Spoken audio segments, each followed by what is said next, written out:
Ал айтыңызшы енді, не жей берме деп жатсыз? Кәне айтсаңызшы, похуй маған деп жатқаныңызды.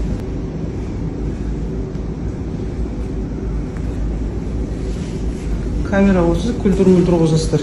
Қоғам алдында жүрген әр тұлғаның сөзі де, қадамы да бақылауда. Қазақстанның халық әртісі Жұбаныш Жексенұлы, бірақ бұл жолы сот залында. Әуежайда болған бір сәт бәрін өзгертіп жібергендей болды. 2025 жылдың 21 шілдесі Астана халықаралық әуежайында Жұбаныш Жексенұлы мас күйінде жас қызға ауыр балағат сөздер айтқан болатын. Алдыңғы видеода көргеніңіздей дәл сондай жағдай орын алған болатын.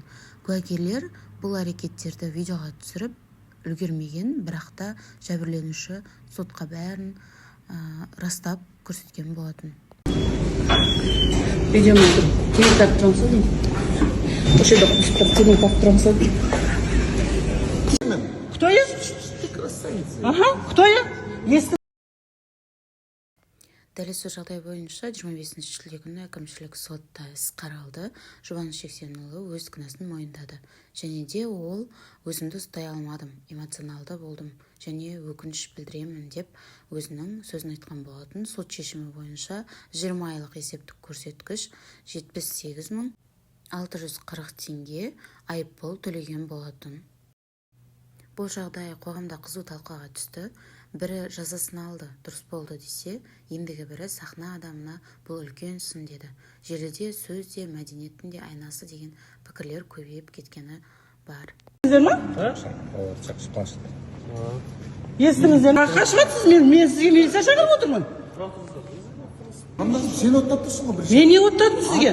Сен, мына біреулер мәншілер деп сен оттадың ғой. Қойыңыз, жаппаңыз. Менің ойымша бұл бір жай ғана оқиға емес, бұл өнер адамдарының қоғам алдындағы жауапкершілігін көрсететін айна деп санаймын. Қоғам оларға үмітпен қарайды, ал олар үлгі болуы керек деп санаймын.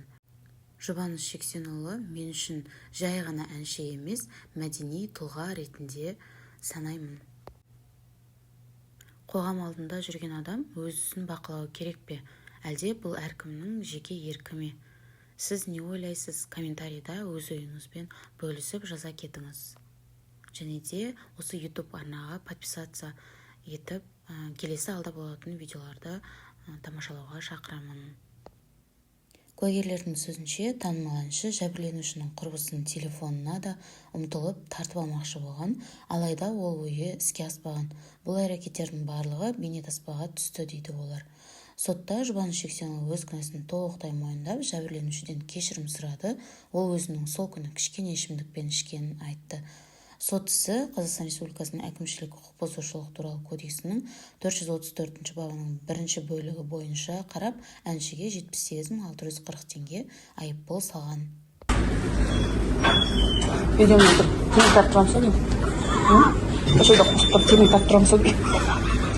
Тишинада болып.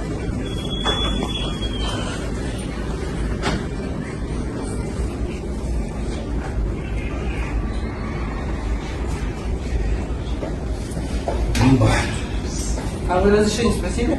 Нет. Я вам не даю разрешение. Вы мне дали разрешение? Я вам не даю. Я вам не даю разрешение. Дауыстап айтсаңыз сөзді. Дауыстап шығарсаңыз, ән айтқанда дауысым шығады, дауыстап айтсаңыз.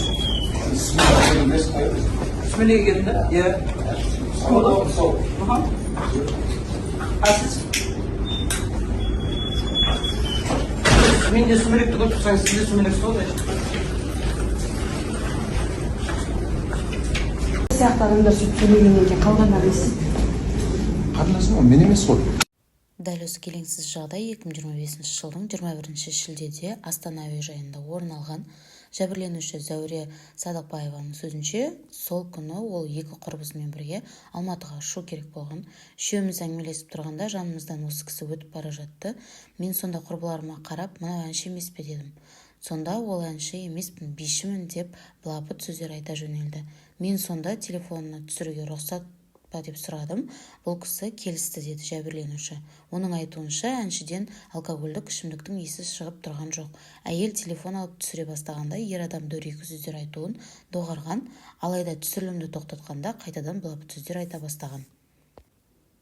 Сонда ол қайта түсірілім жасамақшы болғанда әнші оның қолынан ұрып телефонын қағып жіберген. Осылай жалпы 2 рет қайталанған әйелдің телефонына зақым келген болып табылған.